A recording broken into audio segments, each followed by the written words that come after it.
आहे आणि सैनिक पण दाखवलेलं आहे, काय सांगता? शिवसैनिकांचा मेळावा यासाठी होता की निवडणुकीच्या नंतर जे काही संपूर्ण महाराष्ट्रामध्ये आमच्या लोकांना जनसामान्यांना पाहायला मिळालं, जी सत्ता आली त्या सत्तेसामान्य अजिबात उत्साही नाहीये, कुठेही आनंदाचं वातावरण नाहीये, जल्लोषाचं वातावरण नाहीये. त्याचं कारण एकमेव असं आहे की ज्यांना आम्ही मत दिलंय त्यांच्यापर्यंत मत पडलंय का याबद्दलची सर्वसामान्यांच्या मनामध्ये आशंका होती.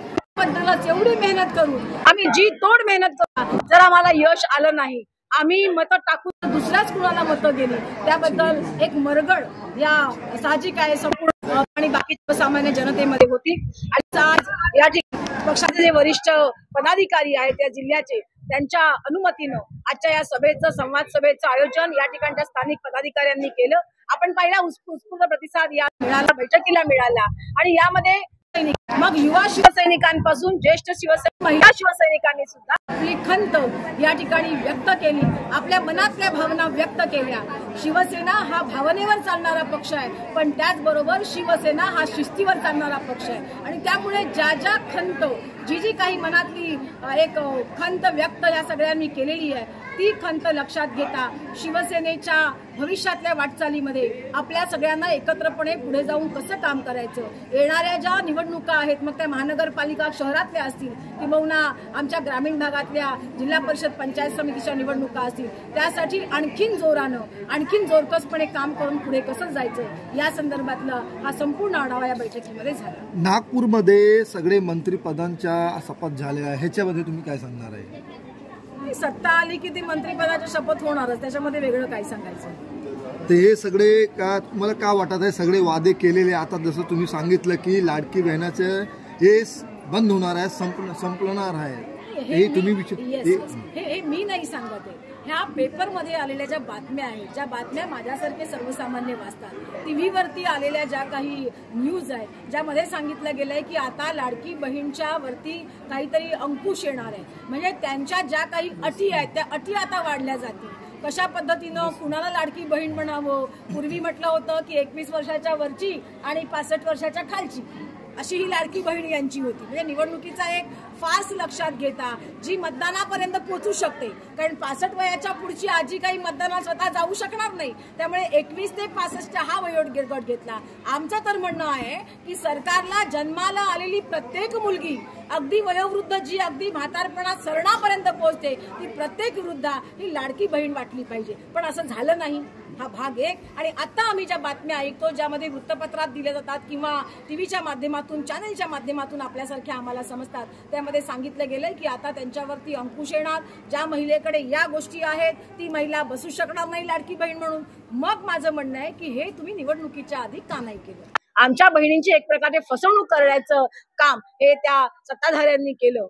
शिंदे गटांची शिवसेनेने सांगितले आहे की आम्ही विधानसभा हरवले आहे आणि बीएमसी पण आमच्या ताब्यात येणार आहे, हे का खरं आहे का, हे तुम्ही बोलले? कोणीही कितीही वल्गना केल्या आणि सांगितलं तरी सुद्धा सर्वसामान्य जनतेला माहिती आहे की या निवडणुकीच्या मध्ये ईव्हीएमचा कशा प्रकारे प्रत्येक मतदान केंद्रावरती घोळ झालेला होता. या संदर्भातली आकडेवारी सर्वसामान्यांनी निवडणूक आयोगाला विचारली. त्या संदर्भातले काही प्रश्न सर्वसामान्यांच्याच बरोबर काही सामाजिक संघटनांनी निवडणूक आयोगाला विचारले. मात्र हे निवडणूक आयोग ज्या गोष्टीचा 2 सेकंदामध्ये, म्हणजे पक्ष कुणाचा पटकन निर्णय देऊन मोकळं होते, पक्ष कुणाचा यासाठी चिन्ह पटकन देऊन मोकळं होते, ते निवडणूक आयोग किंवा ते सत्ताधारी, आम्हाला खंत या गोष्टीची आहे की या सगळ्या प्रकारात जे प्रश्न, जी आकडेवारी सर्वसामान्यांच्या बरोबर सामाजिक संघटनांनी विचारली, त्याला उत्तर द्यायला आजही ते समर्थ होत नाहीयेत. हा लोकांच्या मनामध्ये जो संभ्रम आहे की ज्याला मी मत दिलं तेच मत त्या माणसाला पडलंय का, म्हणणं सगळ्यांचं होतं की जसं आपण ईव्हीएम मधली मतं मोजतो त्याचबरोबर व्हीव्हीपॅट मध्ये जी मतं पडलेली आहेत ती सुद्धा मोजली गेली पाहिजेत. मात्र असं नव्हता, फक्त ईव्हीएम वरची आम्ही जे काउंटिंग आहे त्या पद्धतीने काउंटिंग केलं. 5-5 लोकांनी, म्हणजे 5-5 मतदारसंघाचे पैसे भरून परत फेर मोजणी झाली पाहिजे, यासाठी जे काही बऱ्याच लोकांनी, जे काही उमेदवार होते त्या उमेदवारांनी निवडणूक आयोगाला पत्र लिहिलं होतं, त्याही बाबतीमध्ये अजून कुठेच काही होत नाहीये. आणि त्यामुळे निवडणूक आयोगाच्या मनात शंका आहे, निवडणूक आयोगाच्या मनात शंका आहेच, परंतु जनसामान्यांच्या मनामध्ये ही शंका आहे आणि त्यामुळे ज्यांच्या आपण म्हणतो ना की या सगळ्या जयाच्या मुळे ज्यांच्या छात्या फुगल्या असतील त्या लोकांना माहिती आहे की ते कसे जिंकलेले आहेत. अशी बरीच लोक आहेत ज्यांनी निवडणुकीचा निकाल लागायच्या आधी भीती व्यक्त केली होती की मी निवडून येईन की नाही येईल, बहुतेक माझा पराभव होईल. ती लोक ज्या दिवशी निकाल लागला त्यावेळेला आश्चर्याने हाताची पाची बोट तोंडात टाकली की मी जिंकून आलोच कसा. हे जिंकून आलेला प्रश्न आहे आणि त्यामुळे लोकांच्या मनामध्ये जी खतखत आहे, जो असंतोष आहे, जो आक्रोश आहे, या सगळ्याबद्दलचा या अनुषंगाने कोणी किती आव आणला की आम्ही जिंकलेलो आहोत तरी भविष्यामध्ये मग ती बीएमसीची निवडणूक असो किंवा वसई विरार महानगरपालिका सारख्या आमच्या राज्यातल्या सगळ्या महानगरपालिकेच्या आपल्या नगर परिषदेच्या ज्या निवडणुका आहेत त्या सगळ्याच ठिकाणी हेच चित्र तुम्हाला पाहायला मिळेल असं नाही. जनता आता सजग झालेली आहे. मरकडवाडी सारखी लोक जी म्हणतात की आता ईव्हीएम हटाव, लोकतंत्र बचाव, आता आम्हाला ईव्हीएम नको.